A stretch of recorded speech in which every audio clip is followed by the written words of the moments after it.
सब कुछ है। जो भी चीज आप सेल्स फोर्स पे देख रहे हो ना सर, मेटा डेटा का कंसेप्ट ये है कि यहाँ जो भी इंफॉर्मेशन दिख रहा है आपको सर, वो मेटा डेटा के फॉर्म में सेव हो रहा है। मतलब अगर मैंने कोई फील्ड में कोई डेटा सेव कर रखा है, अब ये यूजर मैंने सेव कर रखा है, तो ऐसा नहीं होगा कि कॉन्टैक्ट्स में जाएंगे, कॉन्टैक्ट वाले डेटाबेस में जाकर चेक करेंगे और उसके रिकॉर्ड को देखेंगे तो ये सीधा मुझे मिल जाएगा। ऐसा नहीं होगा। ये क्या करेगा, कॉन्टैक्ट की जितनी भी इंफॉर्मेशन है उनको किसी और फॉर्म में सेव कर रहा है, और वो इंफॉर्मेशन इसका पार्शियल इंफॉर्मेशन निकाल के मेटा डेटा के फॉर्म में मुझे यहाँ। तो ये क्या कर रहा है कि इसको पता है सेल्स फोर्स को कि ये इंफॉर्मेशन अलग अलग जगहों पे यूज होने वाली है। हर बार डेटाबेस पे रिट्रीव करना बहुत टाइम टेकिंग चीज होगी, तो सेल्स फोर्स क्या करता है, हर एक इंफॉर्मेशन का एक पार्शियल इंफॉर्मेशन निकालता है। जैसे एक समरी टाइप का, जिसे हम टेबल ऑफ कंटेंट बोलते हैं ना किसी भी सिलेबस का, कुछ इस तरीके का। अब उसको मुझे जहां जहां यूज करना है सेल्स फोर्स में, वो उस फॉर्म में जाके डेटा सेव होगा और वो वहां से फेच होकर उस तरीके से बिजनेस प्रोसेसेस में आगे यूटिलाइज हो जाएगा। तो ये है मेटा डेटा का कंसेप्ट बेसिकली। हाँ। हाँ, तो जैसे अभी जैसे सर मैं दिखाने की कोशिश करता हूँ आपको। तो ये थोड़ा। हम्म।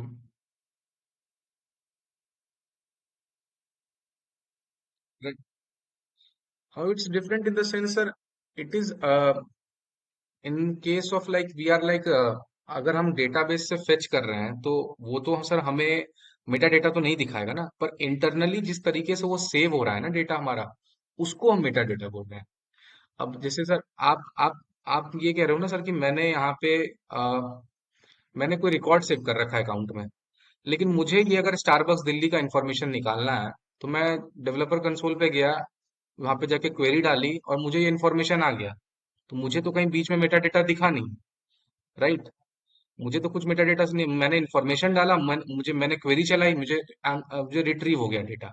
पर इंटरनली जो सेल्स फोर्स इसको जो सेव कर रहा है सर अपने सिस्टम में, अपने सर्वर पे जो सेव कर रहा है, वो जो डेटा सेव कर रहा है वो मेटा डेटा के फॉर्म में कर रहा है सर।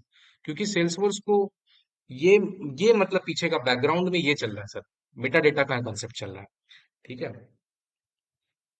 ठीक है, तो ये था बेसिकली मेटा डेटा। तो आज के सेशन में जो हम लोग को सबसे पहली चीज देखनी है वो है how to check custom fields created by user. अब इसमें क्या होता है, जैसे आप जैसे ही ऑब्जेक्ट मैनेजर पे जाते हो, किसी भी मैंने बताया था कि आप किसी भी क्लाउड पर हो, सेल्स क्लाउड पे हो, सर्विस क्लाउड पे हो, मार्केटिंग पे हो, किसी भी क्लाउड पे हो, इरेस्पेक्टिव, आप डायरेक्टली ऑब्जेक्ट मैनेजर पे जाओगे। और ऑब्जेक्ट मैनेजर पे जाने के बाद आपको जो भी कस्टम ऑब्जेक्ट आपने क्रिएट कर रखा है, जैसे यहाँ पे दिख रहा है प्रॉपर्टी करके, हमने जो लास्ट सेशन में क्रिएट किया था वो स्कूल करके किया था। तो स्कूल वाले कस्टम ऑब्जेक्ट पे जाके उसके फील्ड्स एंड रिलेशनशिप पे जाना है और एक एक करके उसके लिए फील्ड्स क्रिएट करनी है। तो हम लोगों ने भी पिछले सेशन में एक फील्ड क्रिएट किया था, और उस फील्ड में जैसे मैं दिखाता हूँ, अ,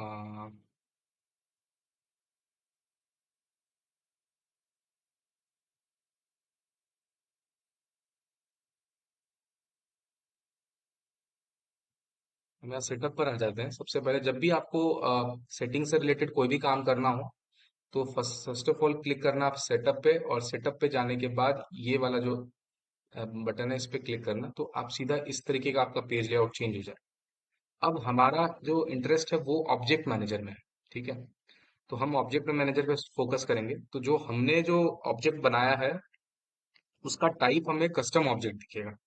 तो अगर आपको याद हो पिछले सेशन में जो हम लोगों ने ऑब्जेक्ट बनाया था वो स्कूल करके बनाया था, और ये रहा स्कूल। ठीक है। तो ये स्कूल कस्टम ऑब्जेक्ट हमने बनाया था। और जब आप इसके फील्ड्स एंड रिलेशनशिप पे आओगे, तो अब जैसे ही आप अपने ऑब्जेक्ट पे क्लिक करोगे तो कुछ इस तरीके का पेज दिखेगा। आपको क्या दिखेगा कि ये डिटेल्स दिखा रहा है, यहाँ पे आपने जो भी एपीआई नेम्स खुद ब खुद ये जनरेट होता है, जैसे यहाँ पे स्कूल अंडर स्कोर सी है, और ये कस्टम ऑब्जेक्ट है, इसका सिंगुलर लेवल, प्लूरल लेवल, ये सारा इंफॉर्मेशन यहाँ पे जनरेट होता है। अब हमें क्या करना है कि इस कस्टम ऑब्जेक्ट को के अंदर कुछ फील्ड्स बनानी है। तो फील्ड्स बनाने का प्रोसेस क्या है, हम जैसे फील्ड्स एंड रिलेशनशिप पे क्लिक करेंगे, और यहाँ क्लिक करने के बाद हम देखेंगे कि कुछ फील्ड्स ऑलरेडी क्रिएटेड है यहाँ पे, जैसे created by, last modified by, ये सारे स्टैंडर्ड फील्ड्स हैं। ये सेल्सफोर्स इरेस्पेक्टिव कि आप इसमें बनाओ या ना बनाओ, ये दोनों चीजें तो जरूर मिलेंगी आपको। ये इंटरव्यू पर्पज से भी और ऐसे भी आपके टेस्टिंग पर्पज से भी आप देखोगे कि लास्ट मॉडिफाइड बाय और क्रिएटेड बाय, ये तो हमेशा रहे। इन रिस्पेक्टिव के स्टैंडर्ड ऑब्जेक्ट के लिए बना रहे हो या फिर कस्टम ऑब्जेक्ट के लिए बना रहे हो। और यहाँ पे जैसे मैंने कुछ फील्ड्स बनाए हैं custom, school name, students email, students teacher relationship. तो इनको क्रिएट करने का ऑप्शन क्या होता है कि आप अपने ऑब्जेक्ट मैनेजर पे गए, ऑब्जेक्ट मैनेजर पे अपने कस्टम ऑब्जेक्ट पे गए और उसके बाद फील्ड्स एंड रिलेशनशिप पे आए। फील्ड्स एंड रिलेशनशिप पे आने के बाद हम इस न्यू बटन पे क्लिक कर रहे हैं। तो आज के सेशन में हमें थोड़ा रिलेशनशिप समझना है कि तीन तरीके का रिलेशनशिप होता है, एक लुकअप होता है, एक्सटर्नल होता है। तो वो सारे रिलेशनशिप को एक मास्टर डिटेल होता है, तो ये सारे रिलेशनशिप को हम आज थोड़ा डिटेल में समझेंगे कि रिलेशनशिप क्यों यूज होता है सेल्स फोर्स में, क्या इंपॉर्टेंस है इसकी, कैसे ये डेटा को इजिली रिट्रीव करने में हेल्प करता है। तो अभी जो हम एक रिलेशनशिप क्रिएट करेंगे वो लुकअप रिलेशनशिप क्रिएट करेंगे। तो lookup relationship as a name suggest कि अगर आप किसी फील्ड के अंदर लुक कर रहे हो, देख रहे हो कि उसके अंदर क्या क्या चीजें हैं। ऐसे यहाँ पे लिखा भी है कि creates relationship that links object to another object and the relationship it allows you to click on a lookup icon to select the value from the popup list. एक पॉपअप लिस्ट आती है हमारे पास और उस पॉपअप लिस्ट में आप किसी भी डेटा को सेलेक्ट कर लोगे, तो सेलेक्ट करते ही वो उससे रिलेटेड सारे इंफॉर्मेशन वहां पर गैदर हो जाएंगे। तो फिलहाल हम एक लुकअप रिलेशनशिप देखते हैं सबसे पहले।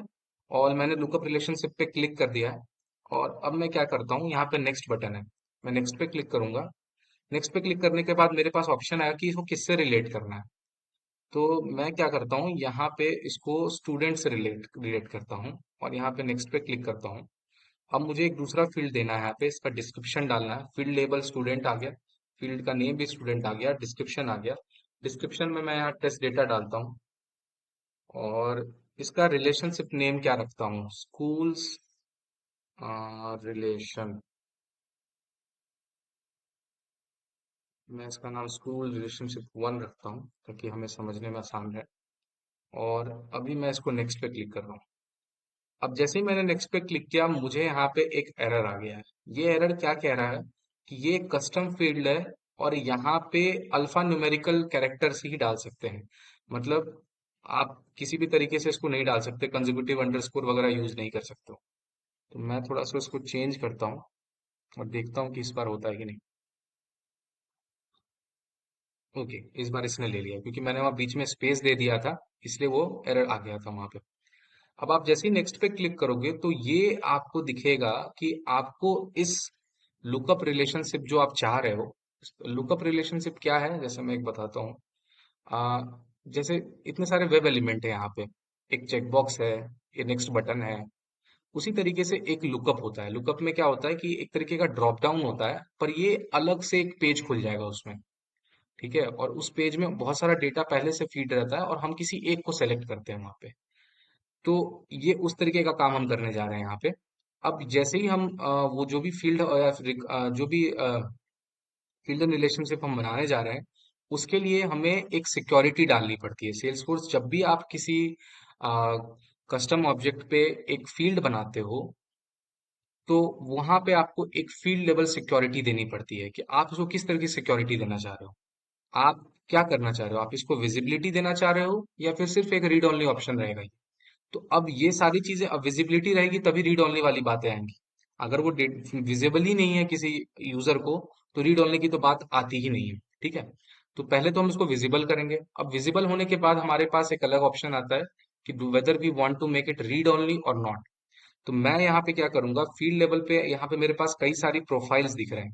प्रोफाइल्स क्या होते हैं, मैंने आपको बताया था कि मेरे स्कूल में बहुत सारे टीचर हैं, तो मुझे जो टीचर वाला सेक्शन है उसके लिए मैंने एक टीचर एक तरीके की प्रोफाइल है स्कूल में। ये कोई पोजीशन नहीं है कि ये सीनियर टीचर जूनियर टीचर, वो उसके अंदर की चीज हो गई।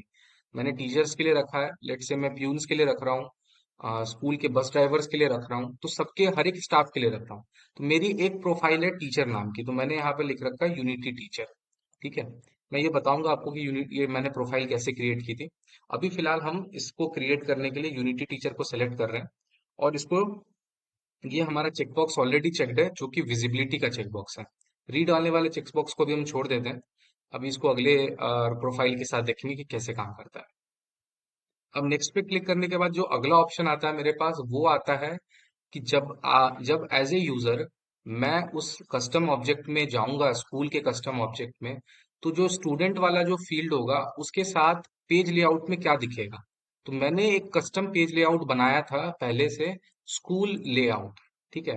अब इसी पेज लेआउट में मुझे दिखाना है, तो मैं इसको ये से सेलेक्ट रहने देता हूँ और इसको नेक्स्ट पे क्लिक करता हूँ। नेक्स्ट पे क्लिक करने के बाद मेरे पास ऑप्शन आता है सेव का, और मैं इसको सेव कर देता हूँ। ठीक है। अब ये मेरा सेव हो चुका है। सेव होने के बाद फील्ड्स एंड रिलेशनशिप में मेरे आइटम्स इंक्रीज हो जाएंगे, क्योंकि कुछ तो स्टैंडर्ड थे और कुछ मैंने अभी क्रिएट किए हैं। ठीक है। तो अब मैं एक बार जाके चेक करता हूँ कि जो मैंने क्रिएट किया है वो सही में दिख भी रहा है कि नहीं दिख रहा है। उसके लिए हम क्या करेंगे, वापस यहाँ पर आते हैं और मैं इसको रिफ्रेश कर देता हूँ। और मोर पे जाने के बाद मैं अपने स्कूल वाले टैब को ढूंढूंगा कि कहाँ है, क्योंकि मैंने इसको पहले, हाँ ये रहा हमारा स्कूल वाला। स्कूल्स वाले पे क्लिक करने के बाद अब मैं न्यू पे क्लिक करूंगा, क्योंकि मुझे एक नया रिकॉर्ड बनाना है। मैंने ये कस्टम ऑब्जेक्ट बनाया है। मैं न्यू पे क्लिक कर रहा हूँ। और न्यू पे क्लिक करने के बाद मेरे पास कुछ फील्ड्स यहाँ नजर आ रही हैं। तो जैसे मेरे पास आया स्कूल, तो मैं यहाँ पर एक स्कूल का नाम देता हूँ, let's say DAV public school. और मैं यहाँ पे टीचर का नाम डालता हूँ हैरी। स्टूडेंट नेम मैं ऐसे ही यहाँ पे एग्जाम्पल ले रहा हूँ, और आप इरेस्पेक्टिव कुछ भी इंफॉर्मेशन ले डाल सकते हो। और मैं इसको यहाँ पे सेव करता हूँ। जैसे ही मैं यहाँ पे सेव कर रहा हूँ, तो एज ए क्यूए यहाँ पे आप ले देखोगे, ये एक वैलिडेशन एरर थ्रो कर रहा है। We hit a snag, review the fields fee. तो मुझे ये फी वाला जो वैलिडेशन एरर जो दिखता है लाइटनिंग में, कुछ इस तरीके से दिख रहा है अभी। इसको आप चेंज भी कर सकते हो बिजनेस टू प्रोसेस, लेकिन ये एज ए क्यूए हमारे लिए ये इंपॉर्टेंट चीज है कि वैलिडेशन एरर थ्रो कैसे हो रहा है। ये एक तरीका है वैलिडेशन एरर एरर थ्रो करने का, और भी कई तरीके हैं। इसमें से एक तरीका ये है। अ, मैं यहाँ पे 5000 डाल रहा हूँ और स्टूडेंट ईमेल यहाँ डालता हूँ, test001@maildrop.cc। अब मैं स्टूडेंट पे आता हूँ। अब आप यहाँ देखोगे, जो मैंने लुकअप बनाया था अभी 2 मिनट पहले, अब मैं उस लुकअप पे जाऊंगा। तो लुकअप पे कैसे जाऊंगा, तो ये मैंने स्टूडेंट बनाया और स्टूडेंट के अंदर मैंने लुकअप डाला है। तो मैंने बताया था कि कुछ तरीके का ड्रॉप डाउन तरीके का होता है। तो जैसे ही मैं यहाँ पे जाऊंगा तो मेरे पास यहाँ पे कुछ ऑप्शंस आ रहे हैं। लेकिन अगर मैं यहाँ पे इसमें से किसी को भी सेलेक्ट कर सकता हूँ, क्योंकि ये इन्फॉर्मेशन इतना कम है कि मुझे यहीं पे दिख रहा है। लेकिन अगर ये इन्फॉर्मेशन काफी बड़ा होता, जैसे यहाँ पे 3 4 5 5 रिकॉर्ड पहले से हैं तो मुझे 5 में दिख रहा है। अगर ये ज्यादा होता, लेट से ये 100 होता, और 100 मुझसे किसी स्टूडेंट को मुझे सेलेक्ट करना होता, तब ये अपने आप में एक अलग पेज लेआउट में खुलता, और वहां से मुझे फिर डेटा सेलेक्ट करना पड़ता कि मुझे किसके लिए करना है। लेट से मैं यहाँ पे इस स्टूडेंट के लिए करता हूँ, और मैं यहाँ इसको सेव करता हूँ। तो हमारे स्कूल वाले कस्टम ऑब्जेक्ट में जो हमने अपना ऑब्जेक्ट बनाया था, ये ऑलरेडी सारे ऑब्जेक्ट सेल्सफोर्स दे रहा है, और हमने अपने लिए एक कस्टम ऑब्जेक्ट बनाया था स्कूल नाम का। और स्कूल नाम के ऑब्जेक्ट में हमने खुद से कुछ फील्ड्स क्रिएट की थी। वो सारी फील्ड्स यहाँ पे जनरेट होगी। इसको मैं रिफ्रेश करता हूँ, और ये रहा इंफॉर्मेशन जो हमने अपने हिसाब से क्रिएट किया है। इसमें आप जो भी चीजें देख रहे हो ये हमने खुद से क्रिएट किया है, सिवाय ये ओनर वाले पार्ट का। ये owner, last modified by, created by, ये तीनों स्टैंडर्ड फील्ड्स होते हैं सेल्सफोर्स के। ये हर एक रिकॉर्ड के साथ आएगा ही आएगा। ठीक है। तो ये जो 4 5 चीजें थी, ये हमने क्रिएट की, और ये हमारा एक लुकअप था जो हमने आज लुकअप देखा। ठीक है। यहाँ तक कोई डाउट हो सर तो बताइए सर, अविंद्रा सर, अतुल सर, कोई डाउट हो यहाँ तक?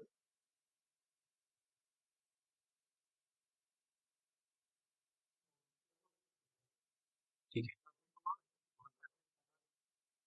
है। हम्म।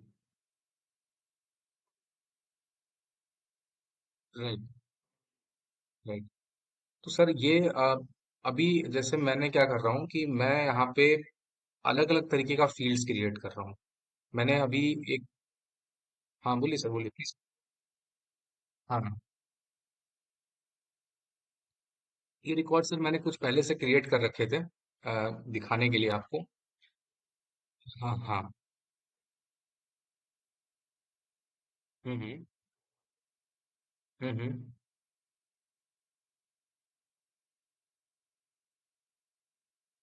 हम्म।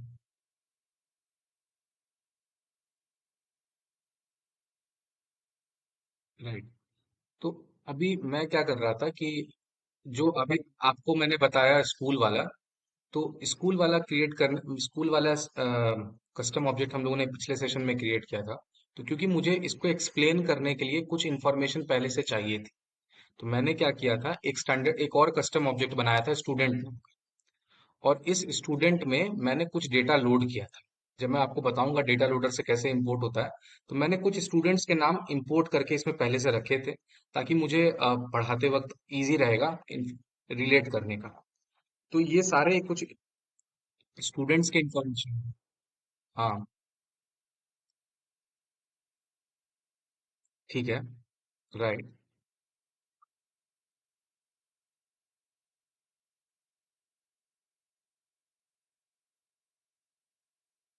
अब नहीं, अभी सर मैं आपको दिखाता हूँ मैंने क्या किया था एग्जैक्टली exactly। जैसे आ, मैंने ये एक दूसरा कस्टम ऑब्जेक्ट बनाया था स्टूडेंट नाम का, और इसमें अगर आप न्यू पे क्लिक करोगे, तो ये कुछ फील्ड्स थे जो मैंने पहले से बनाए थे। मैंने क्या बनाया था कि स्टूडेंट नेम, नेम, स्टूडेंट का email, contact number, course fee, age, gender. तो ये मैंने बनाया था पहले से। मैं इसको एक्सप्लेन कर देता हूँ आपको कि इसको बनाने का तरीका, बनाने का तरीका क्या है, कैसे बनता है ये। मैं एक बार आपको ये एक्सप्लेन कर देता हूँ, ताकि आप इसको थोड़ा और अच्छे से रिलेट कर पाओगे। ठीक है। Right right.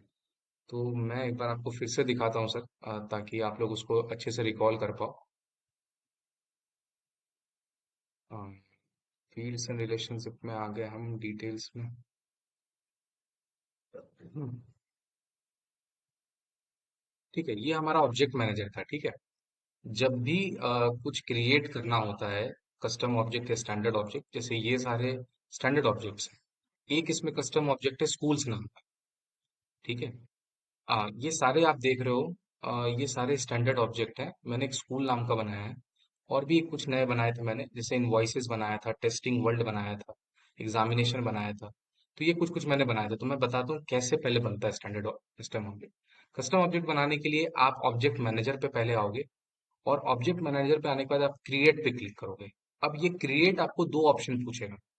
क्या आपके पास एक स्पेसिफिक कस्टम ऑब्जेक्ट बनाना है, या फिर आपके पास एक स्प्रेडशीट है पहले से। जैसे कि सेल्सफोर्स क्या कहता है कि अभी तो मेरे पास एक ऑब्जेक्ट, मुझे एग्जांपल देना है तो मैं बता रहा हूँ, लेकिन मान लीजिए मुझे एक स्कूल ईआरपी चल रहा था, और उसको मुझे उसके पूरे बिजनेस प्रोसेस को सेल्सफोर्स पे डालना है। तो मैं क्या करूंगा कि एक्सेल शीट में वो इन्फॉर्मेशन पहले से रखूंगा, ताकि मुझे हर एक ऑब्जेक्ट को क्रिएट करने के लिए इतना टाइम ना लगाना। ठीक है। तो वो क्या हुआ कि स्प्रेडशीट से डेटा इंपोर्ट कर लेगा पूरा का पूरा, कि कौन कौन से कस्टम ऑब्जेक्ट इनको बनाने हैं। ठीक है।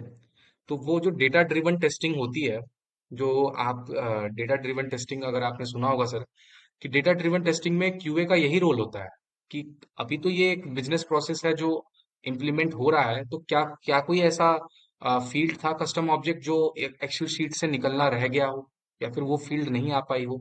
तो वो हम यहाँ देखते हैं। तो मैं पहले एक कस्टम ऑब्जेक्ट पहले बनाता हूँ सिंपल सा, फिर मैं इसको थोड़ा एडवांस एडमिन की चीजें चीजें बताऊंगा आपको एडमिन में। तो मैं आपको बताऊंगा कि कैसे एक्सेल से डेटा इंपोर्ट किया आता है। ये जो सारा काम हम लोग कर रहे हैं ना एक एक करके, वो कैसे चुटकियों में भी हो सकता है।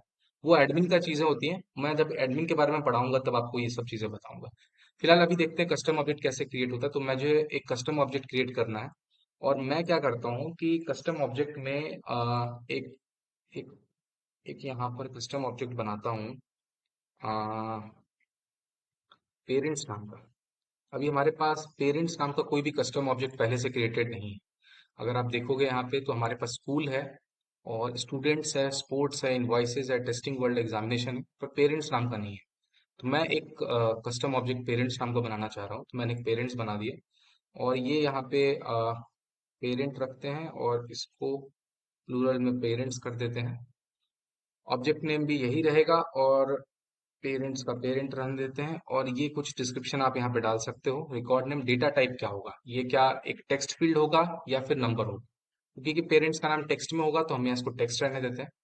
और ये ऑप्शनल फीचर्स होते हैं कि आप जब ये कस्टम ऑब्जेक्ट बना लोगे तो आप इसके साथ क्या आप इसको फर्दर रिपोर्ट्स में यूज करना चाहते हो, एक्टिविटीज को ट्रैक करने के लिए यूज करना चाहते हो, फील्ड हिस्ट्री को ट्रैक करने के लिए यूज करना चाहते हो, इंटरनली कोई मैसेज भेजना हो पेरेंट्स को टीचर को या टीचर से पेरेंट्स को, तो वो उनके लिए चैटर ग्रुप का यूज करना चाहते हो। ये सारी चीजें एक चेकबॉक्स पे बस फर्क डिपेंड करती है। तो मैं फिलहाल इन सबको चेक कर रहा हूँ और इसका स्टेटस क्या रखना है, तो मैं इसको डिप्लॉयड स्टेटस में रखता हूँ और सर्च स्टेटस में अलाउ करना है कि नहीं करना है। कभी कभी क्या होता है कि अगर आपके लिए कोई कस्टम ऑब्जेक्ट का अलाउ सर्च ऑफ है तो आप अपने यूजर से सर्च करते रह जाओगे पेरेंट्स को, पर पेरेंट्स आपको आपके पेज लेआउट में मिलेगा ही नहीं। मतलब सोचो, आप सोच सकते हो कि सेल्सफोर्स कितना डेवलप है कि आपके सर्च बॉक्स को भी कंट्रोल कर रहा है, कि यहाँ पर भी आप सर्च करोगे, ग्लोबल सर्च पे जाओगे और यहाँ पे अगर आप सर्च करना चाहोगे पेरेंट तो आपको मिलेगा ही नहीं।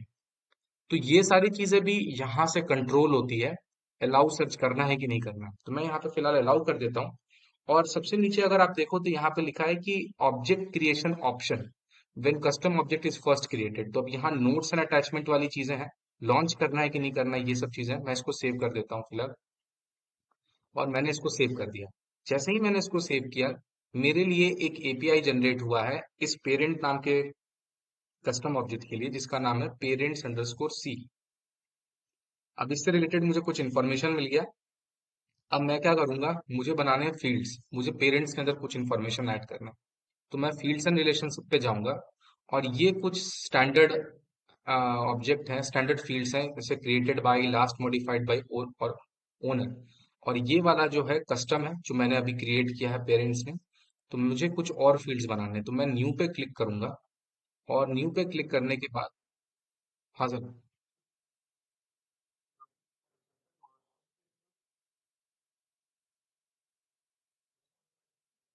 हम्म।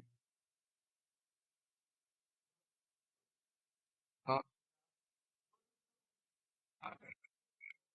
हाँ सर, जो यूजर जिसने ये बनाया ना सर, कस्टम ऑब्जेक्ट, उसको बोल रहे हैं हम ओनर। हाँ। तो ये किसने बनाया, क्योंकि सर बनाने वाला तो एक होगा लेकिन उसके अंदर फील्ड्स क्रिएट करने वाले अलग अलग होंगे, फिर उसके अंदर चेंजेस करने वाले अलग अलग लोग होंगे। वो सारा इन्फॉर्मेशन यहाँ पे ट्रैक हो सकता है सर। नहीं सर, ओनर तो मेरा ही नाम रहेगा क्योंकि मेरे यूजर से लॉगिन है ना, ये मेरा यूजर है तो ये मेरा दिखेगा। ओनर पे तो हमेशा मेरा नाम आएगा सर। मैं आपको दिखाता हूँ। मैंने कुछ क्रिएट किया है क्या रिकॉर्ड, मैंने ये बनाया था सर थोड़ी देर पहले, डीएवी पब्लिक स्कूल। आप इसमें ओनर देख रहे हो सर, ठीक है सर। ये मैंने बनाया था थोड़ी देर पहले, एक रिकॉर्ड सेव किया था डीएवी स्कूल का, तो यहाँ पे आप ओनर देख रहे होगे सर, ये मेरा है। ठीक है सर। मेरी आवाज आ रही है क्या? हाँ हाँ, ठीक है। ठीक है, तो वापस आते हैं हम अपने पेरेंट पे। तो अब मुझे इसमें कुछ और फील्ड्स डालने हैं, तो मैं एक काम और करता हूँ कि पिछले में हम लोगों ने लुकअप रिलेशनशिप डाला था, अब हम मास्टर डिटेल डालेंगे।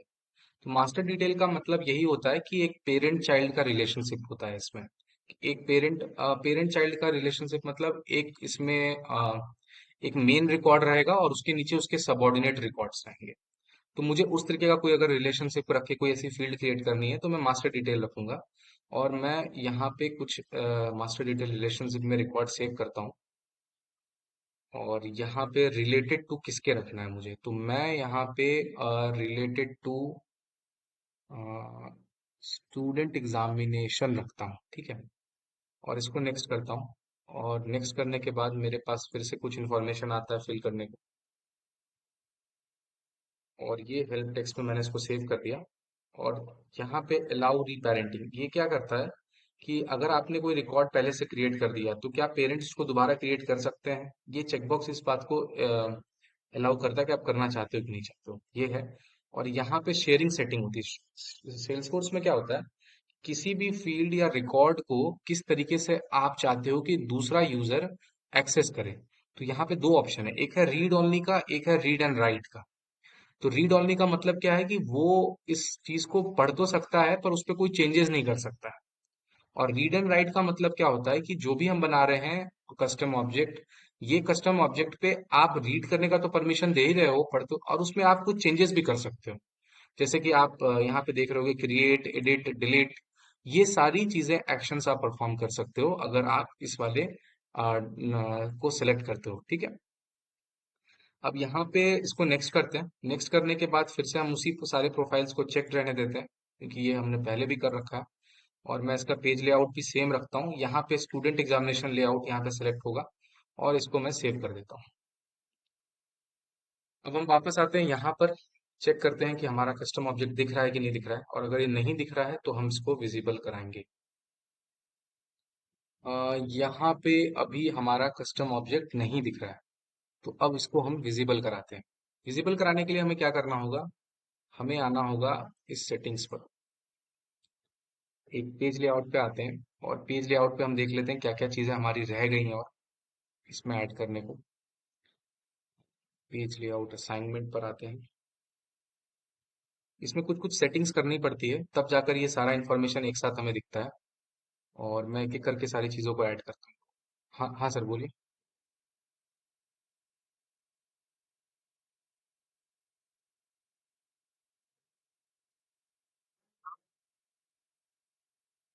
हाँ, राइट राइट, हम उसको करने जा रहे हैं।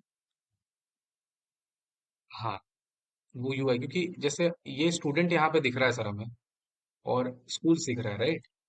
तो पेरेंट्स भी कहीं ना कहीं होगा, वो हमें नहीं दिख रहा है, तो हमें वो यहाँ पे पहले लाना है। तो उसका एक ऑप्शन ये होता है, आप, पेरेंट तो हमारा एक कस्टम ऑब्जेक्ट था सर, उसके अंदर एक फील्ड बनाए थे, वो लुकअप फील्ड था हमारा, जो पे स्टूडेंट एग्जामिनेशन बनाया था, वो हमारा लुकअप। ठीक है। तो पेरेंट कस्टम ऑब्जेक्ट है हमारा, और कस्टम ऑब्जेक्ट के अंदर एक हमने फील्ड बनाया था स्टूडेंट एग्जामिनेशन का। और उसका जो रिकॉर्ड टाइप था, वो आप, ये record type in the sense कि वो किस तरीके का डेटा सेव कर रहा था, तो वो एक लुकअप रिलेशनशिप के हिसाब से डेटा सेव होता। तो अब हम उसको देखने जा रहे हैं, तो उसके लिए क्या करेंगे हम, सबसे पहले इस वाले पर्सनलाइज और नैप बार पे क्लिक करोगे हम, और नैप बार पे हम देखते हैं कि क्या हमारा यहाँ पे पेरेंट वाला दिख रहा है क्या। और अगर नहीं दिख रहा है तो फिर हम उसको दूसरे सेटिंग से जाके चेक करेंगे। यहाँ एग्जामिनेशन है, टेस्ट वर्ल्ड है, यहाँ पे तो नहीं दिख रहा है। चेक करते हैं।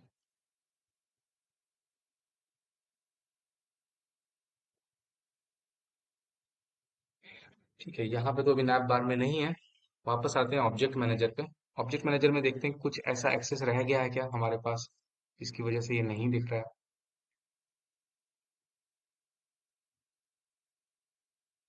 ठीक है, ये हमारा पेरेंट्स नेम रहा, और पेरेंट्स नेम में हमारे पास यहाँ व्यू फील्ड एक्सेसिबिलिटी है।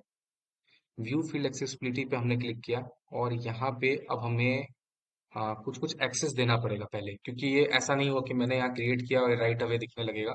हमें सारे एक्सेस एक एक करके देने पड़ेंगे। तो हम सारे एक्सेस पहले दे देते हैं एक एक करके। एक तो स्टूडेंट एग्जामिनेशन का देते हैं, और फील्ड एक्सेस हमारा ये रहा। बैक पे आते हैं, फील्ड्स एंड रिलेशनशिप पे, और यहाँ पे देखते हैं और क्या क्या सेटिंग्स जो हमारी रह गई हैं। ये रहा हमारा रिकॉर्ड नेम, जो पेरेंट्स नेम हमने बनाया था, और ये इसका डेटा टाइप है टेक्स्ट। और इसके लेआउट पे देखते हैं कि क्या क्या चीजें मिसिंग है इसमें। इसमें लेआउट तो कहीं है ही नहीं सेव, और रिलेटेड फिल्टर में भी कुछ नहीं है। ठीक है, इसको मैं थोड़ी देर के बाद बताता हूँ आपको, क्योंकि इसमें सारा डेटा हमने कुछ डाला ही नहीं है। फील्ड सेट भी जीरो है हमारा, ऑब्जेक्ट लिमिट भी जीरो है, और इसके रिकॉर्ड टाइप में भी इंफॉर्मेशन अभी नहीं है।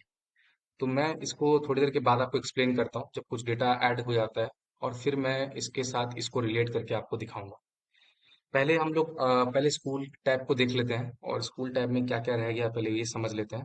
फिर हम पेरेंट्स वाले टैब पर आएंगे। तो यहाँ पर हमने स्टेप 4 तक काम कर दिया था, कि हमने लुकअप रिलेशनशिप सेलेक्ट किया था। और लुकअप रिलेशनशिप सेलेक्ट करने के बाद हमारे पास ऑप्शन आया था रिलेटेड टू का, जहां पर हमने स्टूडेंट एग्जामिनेशन को सिलेक्ट किया था। स्टूडेंट एग्जामिनेशन रिलेशनशिप जब हमारा सेलेक्ट हो गया था, फिर हमने यहाँ पर लेबल, फील्ड नेम, डिस्क्रिप्शन, ये सारा इंफॉर्मेशन ऐड किया था, और उसके साथ साथ इसकी फील्ड लेवल सिक्योरिटी थी। फील्ड लेवल सिक्योरिटी के बाद हमारे पास ये ऑप्शन आया था कि हमें रीड ओनली रखना है या विजिबल रखना।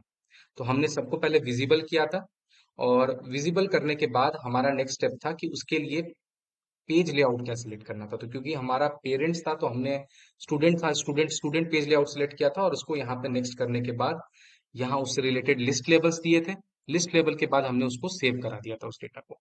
अब जैसे ही हमने डेटा सेव कराया था, तो ये एक पूरा मैंने जो अभी तक बताया आपको वो था एक लुकअप रिलेशनशिप कैसे क्रिएट होता है, और लुकअप रिलेशनशिप में एक इंफॉर्मेशन कैसे सेव होता है, एक रिकॉर्ड कैसे सेव होता है। ये चीज हमने आज पहली चीज यहाँ पे देख ली। मैं यहाँ पे दिखा देता हूँ आपको दोबारा। ये हमारा लुकअप था, जिस लुकअप को हम लोग सेलेक्ट कर रहे थे, तो ये लुकअप हमने यहाँ पे क्रिएट किया था। बात करते हैं नेक्स्ट चीज की। अब इसमें हमें क्या करना है कि जो हमने लुकअप बना दिया, अब उससे रिलेटेड कुछ कॉन्टैक्ट इन्फॉर्मेशन डालने हैं। क्योंकि अब जब तक हमारे पास डेटा नहीं रहेगा तब तक हम कुछ कर नहीं पाएंगे। तो हमें डेटा पहले से कुछ सेव करके रखना पड़ेगा। तो हर एक डेटा को सेव करने से पहले जैसे हमने एक रिकॉर्ड बनाया, अब इस रिकॉर्ड से रिलेटेड हम कॉन्टैक्ट वाला इन्फॉर्मेशन डालेंगे। कॉन्टैक्ट इन्फॉर्मेशन डालने के लिए हम क्या करेंगे, वापस हम यहीं पर आते हैं जो हमने रिकॉर्ड क्रिएट किया था, डीएवी स्कूल। इसके न्यू कॉन्टैक्ट पे आते हैं, और न्यू कॉन्टैक्ट पे आने के बाद आपको कुछ इस तरीके से एक फॉर्म दिखेगा। ये इंफॉर्मेशन आप अपने हिसाब से डाल सकते हो। जैसे मैं यहाँ पे टेस्ट यूजर डाल रहा हूँ, और ईमेल में टेस्ट ड्रॉप @mail.cc डाल रहा हूँ। फोन में यहाँ कुछ इन्फॉर्मेशन डाल रहा हूँ, और सर्च अकाउंट में अब जैसे यहाँ देखो, सर्च अकाउंट पे जैसे ही मैं यहाँ पर आया, मुझे यहाँ ड्रॉप डाउन में चीजें दिख रही हैं। अब ये इंफॉर्मेशन कहाँ से आया, ये क्योंकि मैंने पहले से सेव कर रखा था, कुछ अकाउंट्स पहले से डेटा लोड कर रखा था, इसीलिए मेरे पास आ गई। अगर ये इंफॉर्मेशन नहीं होता तो मुझे फिर से न्यू अकाउंट पे जाना पड़ता, और ये सारा इंफॉर्मेशन एक एक करके सारे इंफॉर्मेशन को सेव करना पड़ता। तो मैं अभी इसमें इंफॉर्मेशन सेव नहीं करूंगा, जो मेरे पास ऑलरेडी है मैं उसको यूज करता हूँ। तो लेट से मैं यहाँ पे एप्पल आईएनसी को सिलेक्ट करता हूँ, और उसका कुछ टाइटल दे देता हूँ, और ये मैंने यहाँ पे सेव कर दिया रिकॉर्ड। जैसे ही मेरा रिकॉर्ड सेव हो रहा है, तो ये इंफॉर्मेशन जो मैंने एक कस्टम ऑब्जेक्ट बनाया था, कस्टम ऑब्जेक्ट के साथ जो मैंने फील्ड्स क्रिएट की थी, उसके साथ एक कॉन्टैक्ट जाकर सेव हो चुका है। ठीक है। यहाँ तक सर कोई कोई डाउट हो सर, कुछ बताइए। कस्टम ऑब्जेक्ट और इससे रिलेटेड कोई चीज जो हमने अभी क्रिएट की है।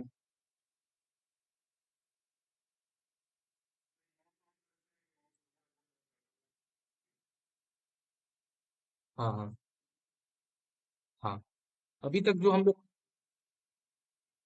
राइट, तो अभी तक जो पिछले सेशंस में हम लोगों ने देखा था वो स्टैंडर्ड ऑब्जेक्ट था सर। यहाँ हमने खुद से बनाया है। ये स्कूल वाला ऑब्जेक्ट हमने खुद क्रिएट किया, और इसके अंदर जो फील्ड्स हैं ये सारे भी हमने खुद से क्रिएट किए।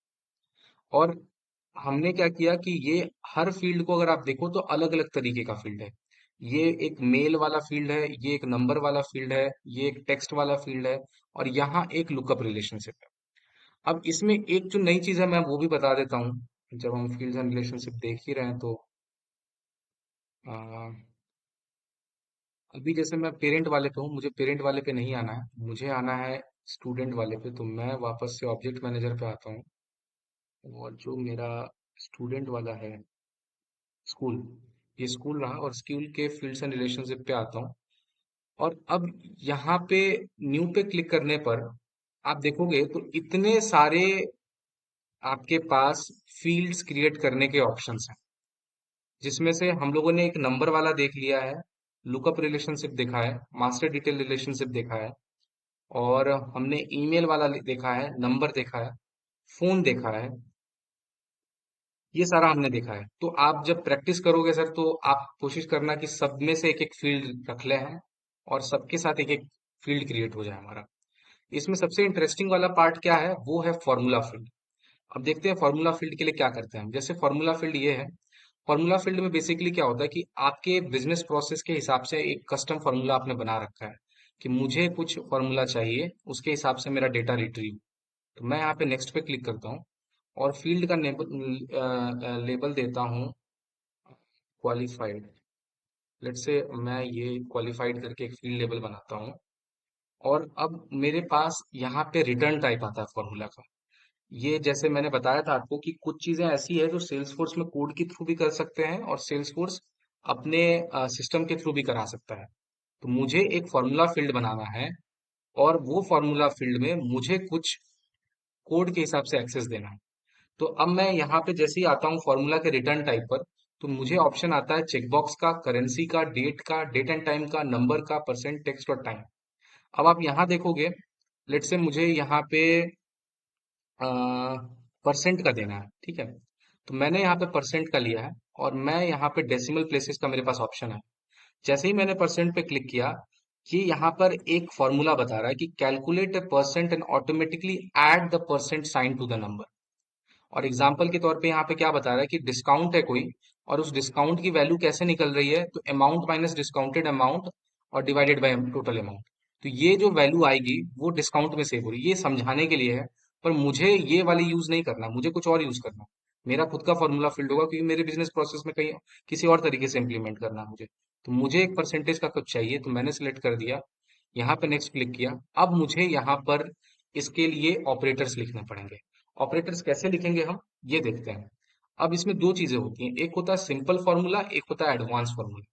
सिंपल फॉर्मूला में क्या होता है, जैसे मुझे किसके लिए लिखना है, मुझे लिखना है स्कूल के लिए, और इसमें मर्ज फील्ड होता है फी। जैसे मैंने फी डाला, तो फी के साथ मुझे कोई ऑपरेटर ऐड करना है, तो फी के साथ अगर लेट से फी के साथ मैं कुछ ऐड करा रहा हूँ, और एक और कोई मेरे पास नंबर ऑपरेटर होता तो मैं उसके साथ यूज कर लेता। फी के साथ मैं फी ऐड कराता हूँ, और इसको मैं डिवाइड करता हूँ फी के साथ ही, क्योंकि मेरे पास अभी एक ही ऑपरेटर है, एक ही न्यूमेरिकल फील्ड है फी करके, तो मैं फी के साथ ही प्ले अराउंड कर रहा हूँ आपको समझाने के लिए, ठीक है। तो मैं फी के साथ फी को ही ऐड करके फी से डिवाइड कर रहा हूँ, और ये सारी फील्ड को मैं सेव कराता हूँ कि सिंटेक्स। और यहाँ पे क्या होता है कि जैसे मैंने ये लिखा है, अब हो सकता है कि मुझसे कुछ मिस्टेक हो गया हो, कुछ कोई ऑपरेटर छूट गया हो, तो मैं यहाँ चेक भी कर सकता हूँ। तो ये चेक इन सिंटेक्स का चेक बॉक्स होता है, इसमें मैं क्लिक करूंगा, तो ये मुझे यहाँ पे एरर बता देगा। इसमें जैसे लिखा कि नो सिंटेक्स एरर, इसका मतलब मेरा जो सिंटेक्स मैंने लिखा है वो बिल्कुल सही है। मैंने एक छोटा सा एग्जांपल लिया है, एक सिंपल से फॉर्मूला फील्ड को ऐड करने का। आप अपने लिए कुछ भी बना सकते हो, आप यहाँ पे कोई भी ऑपरेटर सेलेक्ट कर सकते हो, और जो भी फील्ड ऐड करनी है, क्योंकि मेरे वाले कस्टम ऑब्जेक्ट में स्कूल्स में एक ही कैलकुलेशन वाली फील्ड है, वो है फी।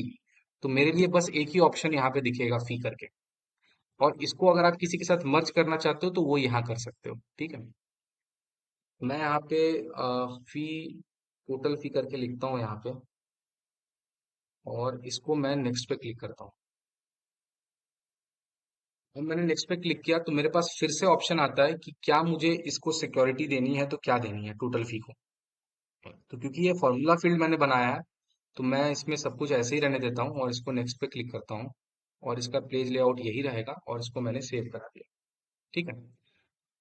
अब मैं वापस आता हूँ अपने कस्टम ऑब्जेक्ट पे, क्योंकि कस्टम ऑब्जेक्ट बनाने बनाने के बाद इसकी विजिबिलिटी में थोड़ा टाइम लगता है, तो मैंने क्योंकि इसको पहले से बना रखा है, मैं इस पे ही अपने डेटा को ट्रैक करूंगा। और मैं यहाँ पर वापस फी पे आता हूँ, और ये देखो यार, आप हम लोगों ने जो फील्ड बनाया था वो क्वालिफाइड करके बनाया था, अगर आपको याद हो। तो क्वालिफाइड का हमने फॉर्मूला क्या डाला था, fee plus fee divided by fee. तो इसकी जो भी वैल्यू आई वो ये क्वालिफाइड में सेव हो गई, प्लस हमने एक परसेंटेज का साइन वहां लगा दिया था। तो जो भी साइन मैंने लगाया था वो साइन भी यहाँ दिख रहा है, प्लस इसकी वैल्यू भी यहाँ कैलकुलेट। सर ये यहाँ तक क्लियर है क्या, फॉर्मूला फील्ड कैसे ऐड होता है?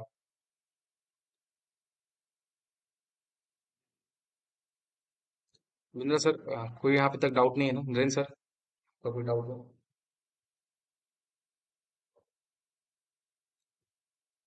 ठीक है। तो ये हमने अभी सीखा कि एक कस्टम ऑब्जेक्ट में अलग अलग तरीके से एक फॉर्मूला फील्ड भी कैलकुलेट कर। अब लेट्स से मैं यहाँ पर कोई अगर कोई बैंकिंग प्रोसेस होता, और मुझे क्या करना होता कि वहां पे किसी का क्रेडिट स्कोर चेक करना होता। तो क्रेडिट स्कोर चेक करने के लिए मैंने एक फॉर्मूला ने बैंक ने एक फॉर्मूला बना रखा है, उस फॉर्मूले के हिसाब से वो क्रेडिट स्कोर अपने आप कैलकुलेट हो जाए। तो जब मुझे डेवलपर को हायर करना पड़ेगा, तो डेवलपर बहुत टाइम लगाएगा, वो कोड लिखेगा, कोड सेव होगा, कोड फिर डिप्लॉय होगा, तब जाकर मेरे पेज लेआउट पे मुझे वो फील्ड दिखेगी। लेकिन एज ए सेल्सफोर्स एडमिन मैं फटाक फटाक से एक अपना फॉर्मूला फील्ड बना सकता हूँ, और उस फॉर्मूला फील्ड को डायरेक्टली अपने रिकॉर्ड के साथ इंप्लीमेंट करके सेव करके देख सकता हूँ। ठीक है। तो ये एक बहुत बड़ा एडवांटेज है सेल्सफोर्स में खुद से कुछ फील्ड्स को क्रिएट करने का। ठीक है। कोई डाउट सर यहाँ तक? बताइए विद्रा सर।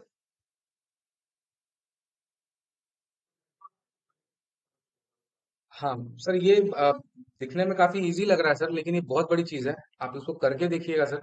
मैंने क्वालिफाइड कर हाँ, आप क्वालिफाइड करके फॉर्मूला फील्ड जरूर बनाइएगा। अब इसमें एक नई चीज जो मैंने अभी नहीं बताई है वो है एडवांस फार्मूला। एडवांस फार्मूला मैं बताऊंगा आपको, जब एडमिन के बारे में पढ़ाऊंगा तब मैं बताऊंगा कि एडवांस फार्मूला में कैसे एक कॉम्प्लेक्स कैलकुलेशन को आप यहाँ इंप्लीमेंट कर सकते हो। हाँ। हाँ सर, कोई डाउट है क्या?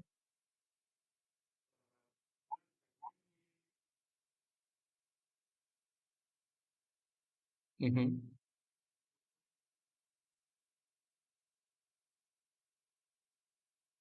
ठीक है। अभी सर क्या होता है कि मैंने आपको बताया था कि सेल्सफोर्स में कुछ भी इंप्लीमेंट कराना है ना, तो आप उसके लिए दो तरीका है। एक, आप डेवलपर से भी काम करा सकते हो, एडमिन के थ्रू भी करा सकते हो। तो सेल्सफोर्स दोनों ऑप्शंस देता है कि there are a lot of things that can be created through object manager, through developers, and the same thing can be created through coding also. अब सर आप सोचो ना कि मैंने एक फटाक से स्कूल स्कूल नाम का यहाँ पे एक नेविगेशन बार बनाया और उसके अंदर 5 फील्ड डाली। यही काम अगर मुझे रिएक्ट पे करना होता, या फिर तो मुझे H T M L C S S के लिए फिर उसको डेवलपर हायर करना पड़ता। वो एक एक चीज को बनाता, एक एक फील्ड ऐड करता।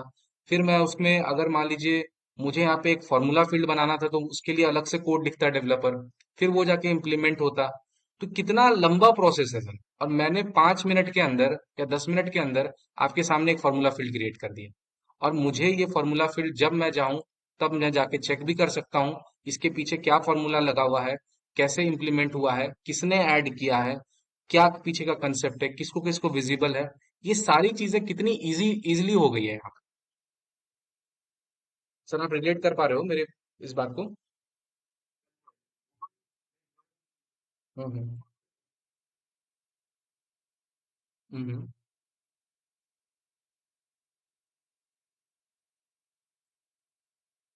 सर डेवलपर का बहुत बड़ा रोल है सर।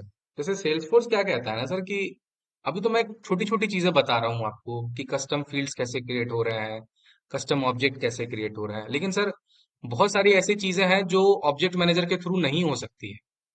इसकी भी लिमिटेशन है सर। ऐसा नहीं है कि ये सब कुछ कर देगा। बहुत सारी चीजों में इसकी लिमिटेशन है। अब यहाँ पर एक एक प्री क्वालिफाइड नाम का मैंने एक क्वालिफाइड नाम का फील्ड बनाया, और इसमें मैं क्या कर रहा हूँ कि फॉर्मूला फील्ड बनाया। लेकिन ऐसा हो सकता है ना सर कि ये जैसे ही सर्टेन परसेंटेज इंक्रीज करे उसी टाइम पर एक मेल शूट हो जाए, उसी टाइम पे कुछ स्टेटस चेंज हो जाए किसी फील्ड का। अब ये सब कौन करेगा सर? ये तो एज ए एडमिन आप नहीं कर सकते ना सर। राइट। Right sir.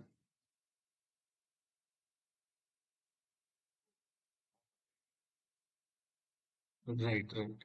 तो सर ये बहुत बहुत बेसिक सा, मतलब मैं क्या बताऊं, बहुत सिंपल चीजें मैं बता रहा हूँ। जब आप एक्चुअली सर सेल्सफोर्स का कोई लाइव प्रोजेक्ट देखोगे सर, तो वहां पर बहुत कॉम्प्लेक्सिटी है। ये तो एक सिंपल सा रिकॉर्ड सेव कर रहा हूँ मैं, और मैं उसमें एक एक फील्ड एक्सप्लेन कर रहा हूँ कि कहाँ से कौन सी फील्ड आ रही है, कैसे हम इसको कस्टमाइज कर सकते हैं। लेकिन जब सर आप एक्चुअल टेस्टिंग करोगे ना सर, तो काफी ज्यादा डेटा होता है, और आपको पता ही नहीं चलेगा शुरू के 1 महीने तक कि ये रिकॉर्ड मैंने सेव किया, ये कहाँ जाके सेव हो गया, ये कहाँ जाके सेव हो रहा है, और कौन कौन सी जगह पे जाके इसका इम्पैक्ट कहाँ कहाँ पर है। ये डेटा जो सेव हुआ, ये किस तरीके का डेटा सेव हो रहा है, कहाँ पे सेव हो रहा है। बहुत सारी चीजें होंगी एक साथ। इसके पीछे बैकग्राउंड में कई सारे मेल जा रहे हैं, कई सारे स्टेटसेस फिलअप हो रहे हैं, कई कई पीडीएफ जनरेट हो रही है। तो ये बैकग्राउंड में इतना ज्यादा कॉम्प्लेक्स प्रोसेस जो है सर, उसके लिए डेवलपर्स का बहुत बड़ा इंपॉर्टेंस है यहाँ पे। ये एडमिन और क्यूए नहीं कर सकते सर। ठीक है। हम्म। तो ठीक है। हाँ ओके सर, थैंक यू। अब आगे देखते हैं, एक नई चीज और हम लोग देखते हैं। आज हम लोगों ने दो चीजें देखी हैं। मैंने एक फॉर्मूला फील्ड बताया आपको, और एक फील्ड रिलेशनशिप पे कैसे फील्ड ऐड होता है वो बताया। और एक चीज और मुझे बतानी थी, वो देख लेता हूँ इसमें आज है कि नहीं। जी हाँ, ठीक है। अब सर यहाँ पे क्या है कि एज पर माय रिक्वायरमेंट मैं कुछ भी ऐड कर सकता हूँ। मैंने एक ऑटो नंबर जनरेट कर सकता हूँ, फॉर्मूला फील्ड ऐड कर सकता हूँ, रिलेशनशिप ऐड कर सकता हूँ, चेक बॉक्स रख सकता हूँ। मुझे मान लीजिए जेंडर का रखना है, मेल फीमेल, तो मैं यहाँ चेक बॉक्स के रूप में ही, मुझे डॉलर्स में रखना है, आईएनआर में रखना है, ये सारी चीजें मैं यहाँ कर सकता हूँ। ये सबकी सारी चीजें आप यहाँ फील्ड्स एंड रिलेशनशिप पे कर सकते हो। आप इसको एक्सप्लोर करना सर, कोई डाउट हो तो मुझसे पूछना। ठीक है। अब हम एक नई नई चीज देखते हैं, वो है फील्ड डिपेंडेंसी। जैसे मैंने कोई बना दिया फील्ड, अब उसकी डिपेंडेंसी कहाँ कहाँ होगी। अब थोड़ा सा इसको थोड़ा कॉम्प्लेक्स करते हैं। तो मैं फील्ड्स एंड डिपेंडेंसीज पे आता हूँ और यहाँ पे मुझे एक फील्ड डिपेंडेंसी बनानी है। तो मैं कैसे बनाऊंगा? मैं यहाँ पे न्यू पे क्लिक करूंगा और यहाँ पे मुझे कंट्रोलिंग फील्ड देनी होगी। लेकिन यहाँ पे इसलिए मैं कंट्रोलिंग फील्ड नहीं दे सकता हूँ क्योंकि मैंने पहले से बहुत सारी फील्ड्स और उसकी डिपेंडेंसी बनाई नहीं है। तो मैं इसको पीछे आता हूँ, देखता हूँ कि यहाँ पे कोई फील्ड डिपेंडेंसी बन सकती है क्या। तो यहाँ पे तो अभी फिलहाल फील्ड डिपेंडेंसी बन नहीं सकती है क्योंकि डेटा ही कम है। ठीक है, देखते हैं और क्या देखा जा सकता है। Set history tracking, okay. History tracking एक ऑप्शन होता है सर, अब इसको देखते हैं। हिस्ट्री ट्रैकिंग में बेसिकली क्या होता है कि जो ऑलरेडी डेटा आपने सेव कर रखा है, उसके हर एक चीज को ट्रैक कर सकते हो। तो मैं इसको सेव करके दिखाता हूँ आपको क्या क्या चीजें किस तरीके से सेव हो रही हैं। और इसको मैं सेव कर देता हूँ। अब यहाँ पर आते हैं, इसको रिफ्रेश करते हैं। रिफ्रेश करने के बाद मैं कुछ डेटा चेंज करूंगा अभी। अब इसको देखेंगे यहाँ पे क्या इन्फॉर्मेशन आ रहा है।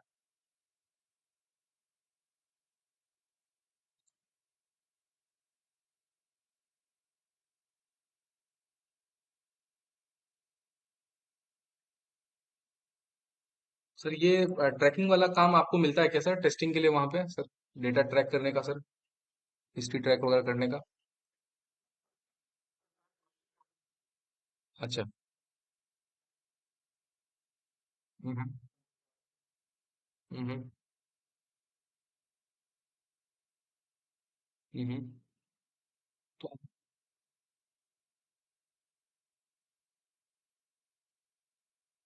अच्छा।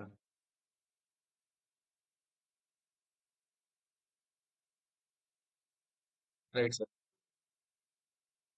राइट सर, क्योंकि इसमें भी। हाँ सर। हम्म। ओके।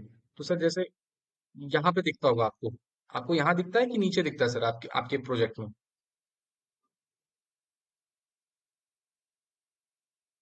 हाँ।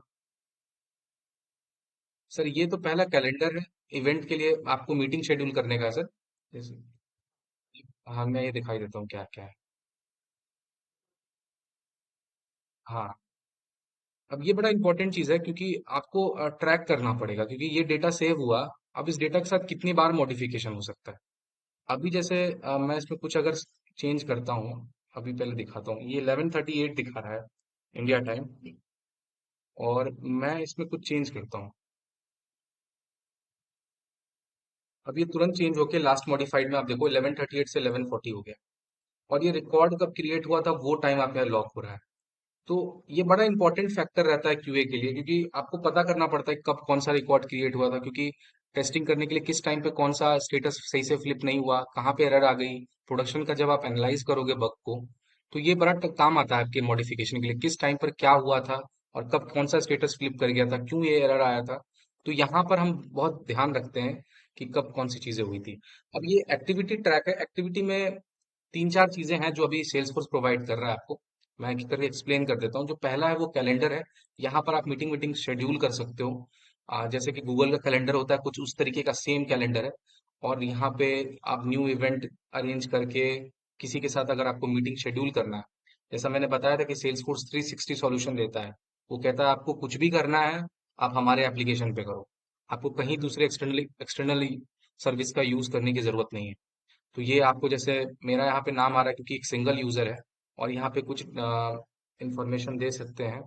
और टेस्ट मीटिंग दिया मैंने, अब ये मुझे मीटिंग किसके साथ शेड्यूल करनी है, वो सारा ऑप्शन मैं यहाँ से सेलेक्ट कर सकता हूँ। किसी लीड के साथ करनी है, लीड मतलब कि जो यहाँ पे लीड्स जनरेट होते हैं वो वाली लीड्स, या फिर किसी कॉन्टैक्ट के साथ करनी है। तो जैसे मैंने कुछ कॉन्टैक्ट पहले से बनाया था, तो जैसे यहाँ पे टेस्ट कॉन्टैक्ट यूजर डेटा है, उसके साथ करनी है।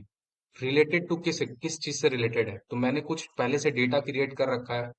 तो स्टारबक्स दिल्ली की सर्च करनी है, इन्फॉर्मेशन यहाँ पे डाल दिया मैंने। और ये टाइमिंग यहाँ पे डाल के ऑल डे इवेंट रखना, जैसे कि गूगल गूगल कैलेंडर पे आप लोगों ने देखा होगा कि एक आता है सिलेक्टेड किसी डे के लिए पार्टिकुलर इवेंट हो या हर वीक में हो। तो वो सारा चीजें आप यहाँ से भी कर सकते हो with the help of this test meeting calendar. Okay, ये तो थोड़ी एक्सप्लोर करने की चीज है कि एक्टिविटी कैसे शेड्यूल हो रही है और किस तरीके से शेड्यूल हो रही है, क्या क्या चीजें हैं। ये आप यहाँ पे देख सकते हो। जैसे मैंने यहाँ पे शेड्यूल किया था तो मुझे यहाँ पे सारा इन्फॉर्मेशन आ गया कि ये कौन कौन सी मीटिंग है, कितने टाइम पर है, और वो सारा इन्फॉर्मेशन हम यहाँ पे देख सकते हैं। ठीक है। और ये जैसे ही डिटेल्स पे मैंने क्लिक किया तो ये इवेंट में चला जाता है। तो सेल्सफोर्स में क्या होता है कि एक स्टैंडर्ड ऑब्जेक्ट कैलेंडर करके भी है। तो कैलेंडर पे जैसे ही क्लिक करोगे आप तो कुछ इस तरीके से इंफॉर्मेशन दिखता है यहाँ पे। तो जो लोकेशन मैंने डाला था अभी मीटिंग शेड्यूल करने का, स्टार्ट डेट, एंड डेट, उससे रिलेटेड जितने भी इंफॉर्मेशन थे, मीटिंग किस चीज के रिगार्डिंग है, वो सारा का सारा इंफॉर्मेशन आप यहाँ देख सकते हो। और इसमें एक नई चीज मैं बता देता हूँ कि जैसे मीटिंग डाइजेस्ट है यहाँ पे। तो मीटिंग डाइजेस्ट में बेसिकली कौन कौन से ऑर्गेनाइजर हैं, किसने क्या किया था, किसने क्या शेड्यूल किया है, एक तरीके से फेसबुक का फीड जैसे होता है ना कि कुछ ना कुछ चलता रहता है, दिखता रहता है उसमें। उसी तरीके से यहाँ पर भी आप सारी चीजें ट्रैक कर सकते हो अपने मीटिंग से रिलेटेड। तो मैंने कुछ ये इन्फॉर्मेशन पहले से डाल रखा है। ये मेरा एक कस्टमर ऐड किया था स्टारबक्स दिल्ली, और ये मैंने ऐड किया था इसलिए मेरा नाम यहाँ पे दिख रहा है। मैंने यहाँ पे उसकी इंडस्ट्री ऐड करी थी, कुछ रेवेन्यू जनरेट करा लिखा था, वो सारा का सारा इन्फॉर्मेशन मुझे यहाँ पे इवेंट के ट्रैक पे दिख जा रहा है। ठीक है।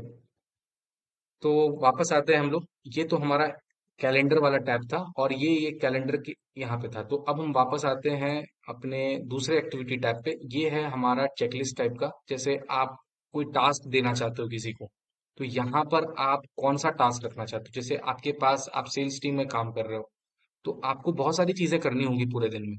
तो आपको याद तो नहीं रहेगा ना कि ये वाला कस्टमर को मुझे मेल भेजना है, या इस वाले कस्टमर को मुझे कोई लेटर भेजनी है, या कुछ और करना है। तो ये सारी की सारी चीजें आप यहाँ पर इसके इस पार्टिकुलर कस्टमर के साथ सेव भी कर सकते हो। तो लेट से मुझे कोई कोड भेजना है, कोटेशन भेजना है उसे, और उसके डेट के लिए मुझे इन्फॉर्मेशन, ड्यू डेट यहाँ डालना है, उससे रिलेटेड कॉन्टैक्ट्स क्या डालने हैं। तो मुझे ये एक यूजर कॉन्टैक्ट डालना, रिलेटेड टू क्या है, असाइन टू कौन सा है, और स्टेटस क्या है इसका। अब स्टेटस क्या रखना है इसका, तो लेट से मैं इसको इन प्रोग्रेस रखता हूँ, और ये कोड वाला इंफॉर्मेशन यहाँ सेव करा देता हूँ। तो जैसे ही मैंने यहाँ सेव कराया, आप यहाँ पे देखोगे कि ये कुछ दिख रहा है राइट साइड पर। ये क्या दिख रहा है कि जो इन्फॉर्मेशन मैंने यहाँ पे सेव कराया है वो टू डू लिस्ट के कोटेशन के हिस्ट्री में आपको दिख रहा है। अब आप इसको यहाँ पे स्क्रॉल डाउन करोगे तो आपको दिखता चला जाएगा कि इस पार्टिकुलर कस्टमर से रिलेटेड जितनी भी एक्टिविटीज मुझे करनी है आने वाले डेज में, एज ए यूजर मुझे यहाँ पे सब कुछ दिख जाएगा। तीसरी चीज की बात करते हैं। यहाँ पे एक तीसरा होता है कॉल से रिलेटेड। तो ये जो है आपके कॉल को लॉक कर देगा। और कॉल के साथ साथ आप यहाँ पे भी कुछ कमेंट्स डाल सकते हो, और ये कॉन्टेक्ट इन्फॉर्मेशन यहाँ पे डाल दोगे तो ये यहाँ पे सेव हो जाएगा। तो जैसे मैंने दूसरा एक्टिविटी ऐड किया कॉल के बारे में, तो ये कॉल वाला इन्फॉर्मेशन सेव हो गया। उसी तरीके से जो चौथा है वो हमारा है, अगर एक्सटर्नली कुछ यूज करना चाह रहे हो या डायरेक्टली कोई मेल भेजना चाह रहे हो, तो वो भी आप कर सकते हो। कई बार ऐसा होता है कि जो आपने सेल्सफोर्स पे अपनी आईडी बनाई है वो कहीं ना कहीं आप एक्सटर्नल जगह से ला रहे हो, क्योंकि सेल्सफोर्स तो आपको मेल आईडी बना के दे नहीं रहा। तो आप वहां पर एक ईमेल भेजने के लिए तो आप यहाँ से भी वो सारी चीजें यहाँ पे कर सकते हो। ठीक है। तो ये था हमारा। हाँ हाँ सर। हाँ सर, यहाँ पे सब कर सकते हैं, मैं दिखा देता हूँ आपको। हाँ हाँ, तो ये एक्सटेंशन होता है सर यहाँ पे बेसिकली। तो अभी मैंने यहाँ पे क्लिक किया तो सर, तो ये एक्सटेंशन खुल जाएगा। ये हाँ, सेंड विद जीमेल है ना सर यहाँ पे। तो अभी मैं, ये पहले से सेल्सफोर्स सजेस्ट कर रहा है कि आप जीमेल को यूज करो। कुछ होगा इनका टाइप, इसलिए दिखा रहा है सर। जैसे ही जीमेल पे क्लिक किया मुझे, ये मेरा क्रोम का एक्सटेंशन खुल गया। और क्रोम के एक्सटेंशन के साथ सर आप ये देखोगे एक नॉर्मल एक्सटेंशन आया सेल्सफोर्स का। मैं इसको ऐड कर दूंगा। तो ये क्या करेगा सर, ये एक्सटेंशन मुझे डायरेक्टली रीडायरेक्ट कर देगा मेरे जीमेल के इनबॉक्स पे।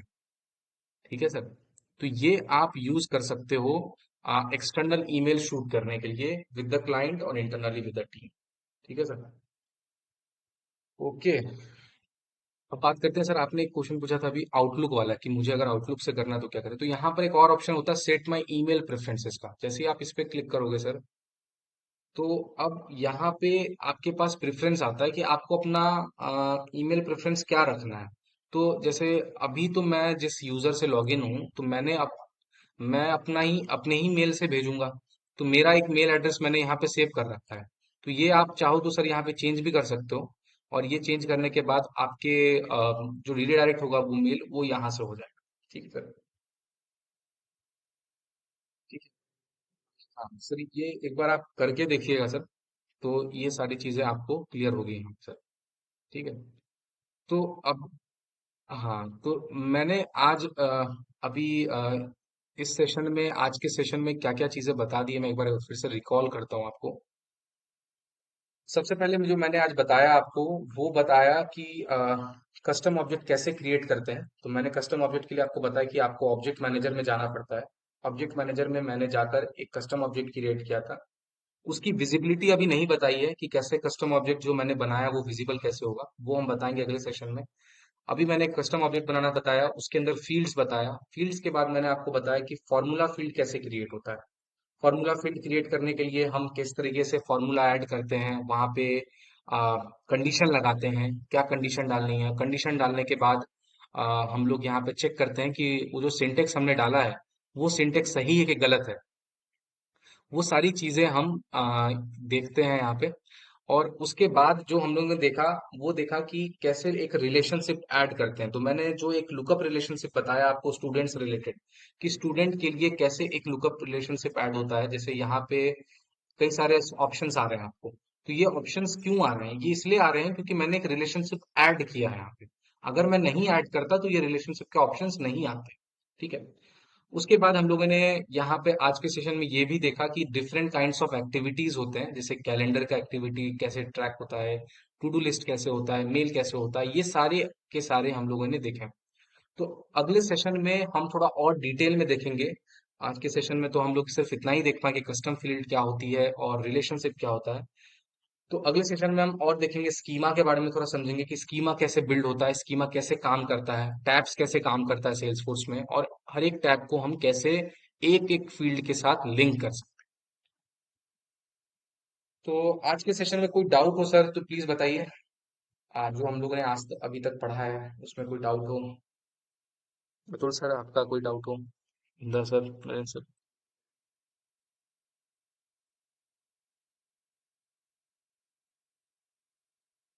अच्छा अच्छा।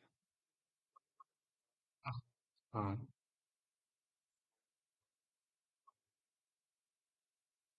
राइट। सर एक किसी प्रोसेस को आप मतलब कंसिडर करिएगा बनाते वक्त। जैसे मैंने स्कूल लिया है, तो आप एक हॉस्पिटल समझ के बना सकते हैं कि मेरे पास एक हॉस्पिटल है। तो मुझे एक हॉस्पिटल का एक कस्टम ऑब्जेक्ट बनाना है। और उसके अंदर मुझे डॉक्टर्स की अलग फील्ड बनानी है, पेज लेआउट बनाना है। और पेशेंट्स का अलग बनाना है, वार्ड का अलग बनाना है। तो सर एक कॉन्सेप्ट लेके चलेंगे ना सर, तो काफी ज्यादा चीजें हो पाएंगी। और फिर उसमें जो चैलेंजेस आएगा, हाँ तो वो आप ज्यादा अच्छे से कर पाओगे सर, एक प्रोजेक्ट लेके चलोगे सर तो हाँ। नहीं, उससे नहीं बनेगी सर बात, क्योंकि अभी, हाँ मैं भी अभी, जी सर। हाँ हाँ। हम्म।